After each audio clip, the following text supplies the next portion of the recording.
afternoon, Detroit. Oh, it's good to be in the House of Labor. Can we hear it for Tyrese?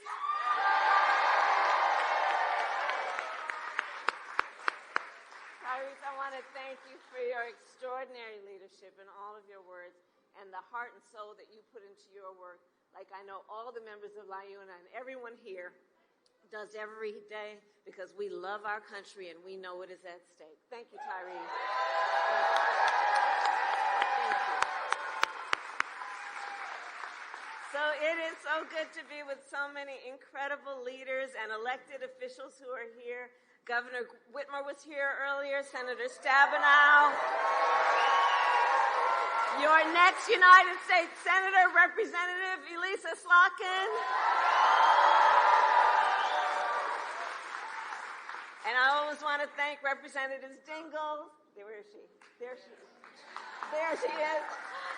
Stephen, Stadiner, all of you for the work that you do every day. And to all the labor leaders who are here, I thank you all for your extraordinary work. Don't we love Labor Day? We love Labor Day. It's always been that way, right? The way we celebrate Labor Day is we know that hard work is good work. We know that when we organize, when we bring everyone together, it's a joyful moment where we are committed to doing the hard work of lifting up America's families. And I want to thank everyone here for that work and the way you do it every day, including General President Booker of the Laborers, President Fain of UAW, President Pringle of NEA, President Slevin of the Utility Workers, and President Weingarten of the AFT.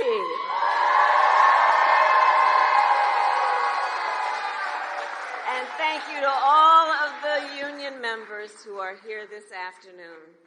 So, on Labor Day and every day, we celebrate the dignity of work. The dignity of work. We celebrate unions because unions helped build America, and unions help build America's middle class. It is true across our nation, and it is true here in Detroit.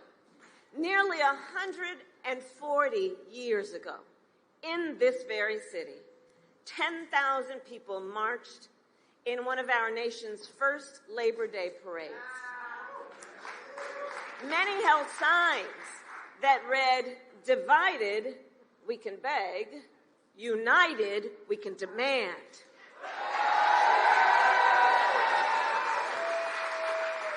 For generations in Detroit and across our nation, the brothers and sisters of labor have stood together to righteously demand fair pay, better benefits, and safe working conditions.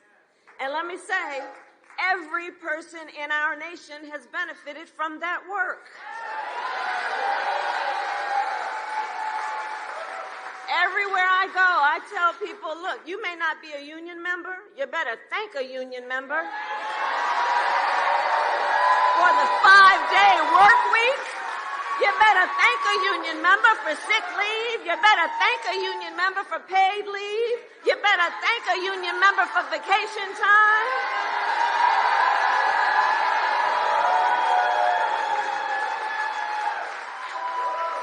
Because what we know is when union wages go up, everybody's wages go up. When union workplaces are safer, every workplace is safer. When unions are strong, America is strong.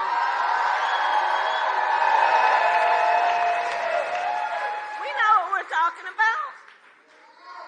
The labor movement has always understood the power of the collective and the power of unity.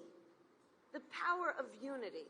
And while we are fighting so much nonsense that is about trying to divide our country, trying to pull us apart. Look to what the history and the present of labor tells us about the power of the collective and unity. The spirit of that work, as much as the product of that work, is very telling and gives us really good lessons about what creates strength. And many of you know my parents met while they were active in the civil rights movement. So when I was young, my parents, I see some young leaders here today. When I was young, my parents would take me to the meetings. I see our young leaders.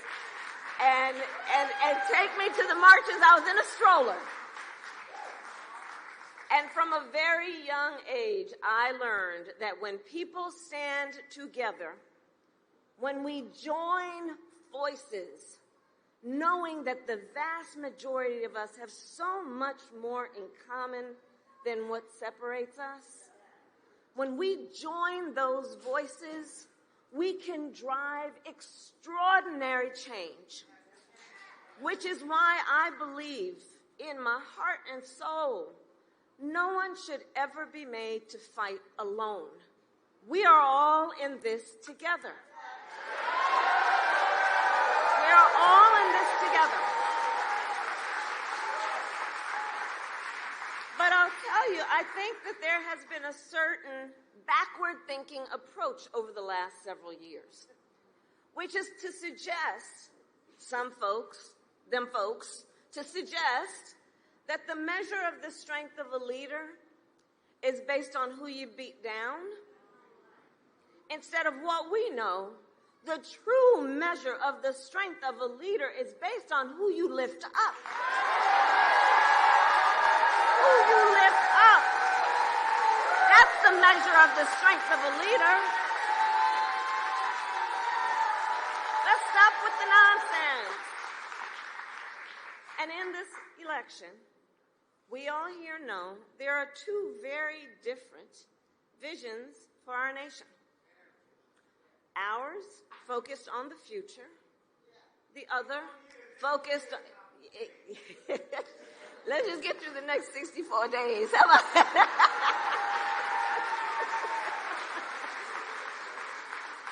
And ours, yes, my dear brother, is focused on the future, and theirs is focused on the past. And we fight for the future. We fight for a future where all people receive dignity and respect and opportunity, for not just for some, but for all. That's what we are fighting for. And so we are 64 days out from the election day, and in Michigan, mail-in absentee voting starts in 24 days. 24 days. So this election and our fight is a fight for the promise of America. A promise. I love you, man. And ours is a fight for the promise of America, a promise of freedom, of opportunity, and justice, not just for some, but for all. But what we know is as we fight to move our nation forward, Donald Trump intends to pull us back to the past. But we're not going back. We are not going back. We're not going back. We're not going back. We're not going back. We're not going back. We're not going back. So, and we know what that would look like, right? So, intends to pull us back, including back to a time before workers had the freedom to organize. As president, we will always remember Donald Trump blocked overtime benefits from millions of workers. Tyrese talked a bit about this and opposed efforts to raise the minimum wage. He appointed union busters to the National Labor Relations Board, and he supported so-called right-to-work laws. And if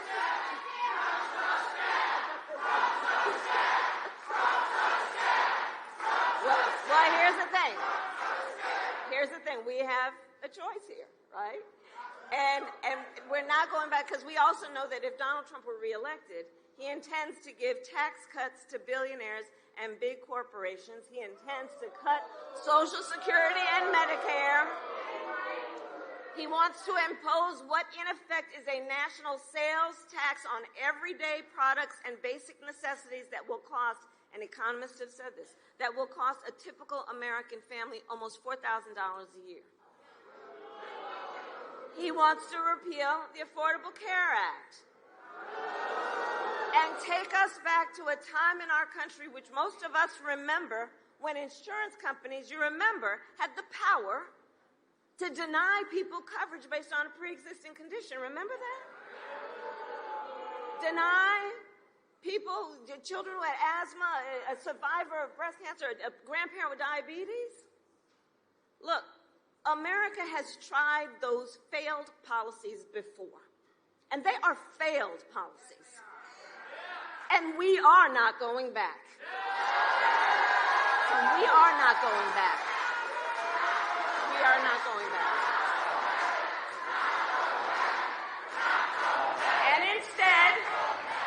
And instead, we fight for a future where no person has to go broke just because they got sick.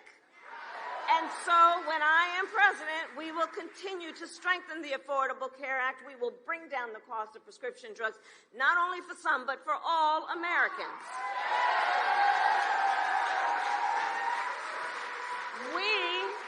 We fight for a future where every worker has the freedom to organize. And so when I am president, we will pass the PRO Act and end union busting once and for all.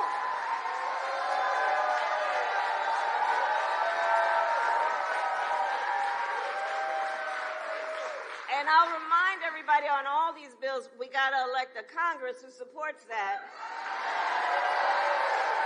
to be able to actually get that work done. We fight for a future where every person has the opportunity not just to get by, but to get ahead. And so when I am president, we will continue to build what I call an opportunity economy, so that every American has an opportunity to own a home, to start a business, to build intergenerational wealth for their family. We fight for a future where every senior can retire with dignity. And so when I am president, we will continue to defend Social Security, Medicare, and pensions, just like we have done.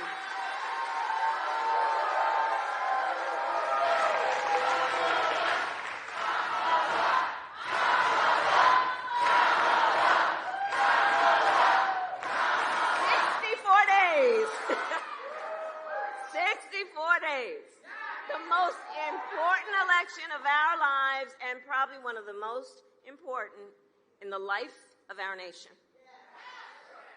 And here's what I'd say to all the brothers and sisters assembled. We know this is going to be a very tight race to the very end. We know, and I got your back, but I'm telling you, we know how they play. We know what they do. So let's not pay too much attention to the polls. Let's know, like labor always does, we are out here running like we are the underdog in this race because we know what we are fighting for. We know what we stand for, and that's why we know what we fight for.